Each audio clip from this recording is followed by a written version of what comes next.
If this story doesn't make your blood boil, I don't know what will. Because it all started with a man doing exactly what he was licensed, trained, and legally entitled to do. Me.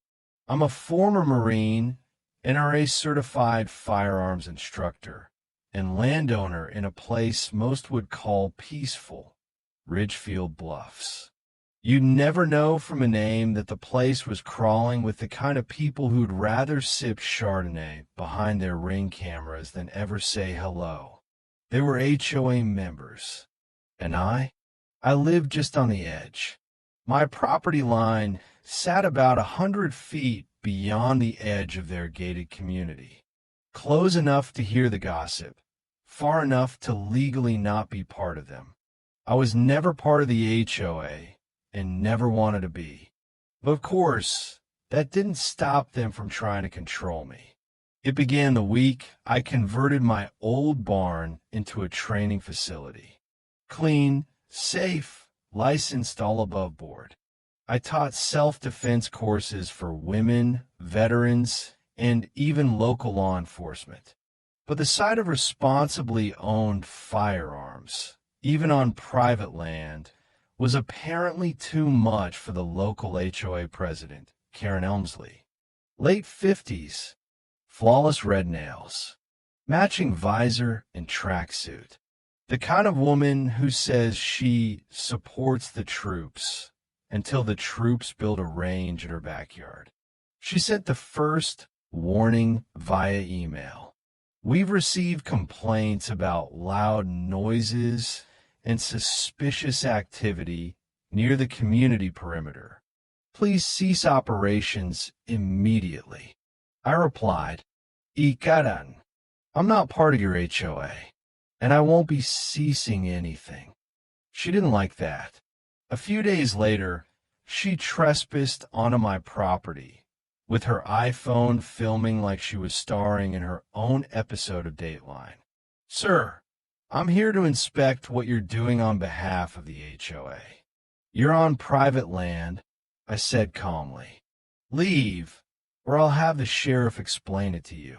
Oh, you'll hear from our legal team. Karen, I am the legal team. Now, I could have left it there, but the next week, I found out she called Child Protective Services, claimed my ranch was an unsafe environment for children. Let me be clear, I don't even have children, but my goddaughter, Mia, had been visiting for the summer. She's 11, sweet, bright, wants to be a vet. And when CPS knocked on my door, she hid in her room, scared she'd done something wrong. That was my last straw. I started digging. Turned out, Karen had been using HOA funds to pay for beautification projects that just happened to be managed by her nephew's landscaping company. She also filed noise complaints against anyone who disagreed with her at community meetings. One neighbor said she fined him for using the wrong colored mulch. Petty. So I got petty too. I filed a FOIA request with the county, dug up land zoning maps and original developer agreements. And that's when I found it. The HOA didn't technically own the land beneath their homes. They leased it from an old land trust. And guess who purchased that trust in 2017? Me. I'd bought the dormant trust with some inheritance money and forgot all about it. Never thought it would matter. Until now. The moment I confirmed it with my lawyer, I knew what I had to do. First, I terminated their lease. It was legal. It was clean. It was brutal. I gave them 60 days to vacate or renegotiate terms at 10 times the original rate. The HOA erupted. Emergency meetings, angry flyers, panic calls from homeowners who suddenly realized their dream homes were built on land they didn't control. Karen called me 20 times in 2 days. When I didn't answer, she escalated again. This time, she filed for a restraining order, claimed I threatened her at gunpoint. Thank God I had security cameras. I turned over the footage to the sheriff's office, which clearly showed her trespassing, yelling, and even trying to open my barn door. They didn't charge me. They arrested her. But I wasn't done. Remember all those fines she handed out like Halloween candy? I invited every single affected homeowner to a meeting. Not HOA sanctioned.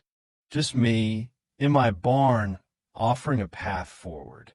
I told them, I'm not your enemy. I've lived beside you for years.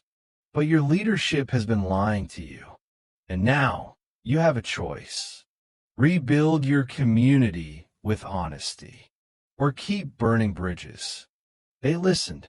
Within a week, Karen was voted out, replaced by a no-nonsense nurse named Valerie, who publicly apologized for how things have been handled. We signed a new agreement. The HOA could stay on my land, but the rent now funded veteran charities and community education. No more secret fines. No more petty rules. And the best part? I kept teaching. Mia even joined my youth program. She's now learning self-defense and archery. And last week, she made her own "No Karens Allowed" sign and hung it above the barn door.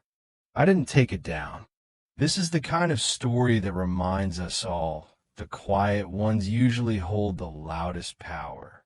If you loved watching this backfire unfold, hit that like button, share it with a friend, and subscribe to the Mirror Moves for more real-life stories where entitlement gets served cold and karma comes with a side of justice.